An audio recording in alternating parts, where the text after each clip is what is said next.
এই মুহূর্তে বোড়া কেবে এসছি, তারপরে আরাকু যাব আমি এই সিঁড়ি দিয়ে। তবে আমি বলবো যাদের পায়ের প্রবলেম আছে তারা কিন্তু বোড়া কেবে বেশি ভেতরে প্রবেশ করার চেষ্টা করবেন না। প্রচুর সিঁড়ি দিয়ে নেবে এবং ভেতরে অনেকটা নিচে নামতে হবে। আমি কিছুটা দেখানোর চেষ্টা করছি। একটু অন্যমনস্ক হলে সিঁড়ি থেকে পড়ে যাব, বুঝতেই পারছেন। এরকমভাবে প্রায় 30-40 ফুট নম্বর নিচে নামতে হবে, তারপরে কেবে ঢুকবো।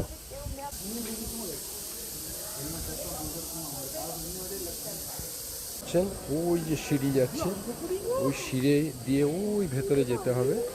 তবে এটা কি ঠিক একই জিনিস, এভাবে কিছুটা মালয়েশিয়াতেও আছে পাহাড়ের ভেতরে, ঠিক সেম জিনিসটাই। এটা বরঞ্চ বেটার মালয়েশিয়া থেকেও আমি বলবো। যারা এখানে বেড়াতে আসবে ভাইয়াকে, 60 টাকা করে টিকিট, অবশ্যই আমার মনে হয় এটা দেখা উচিত। ভালো লাগবে, ন্যাচারাল যেহেতু নিশ্চয়ই ভালো লাগবে। আমি নিচে যাই, তারপর দেখা।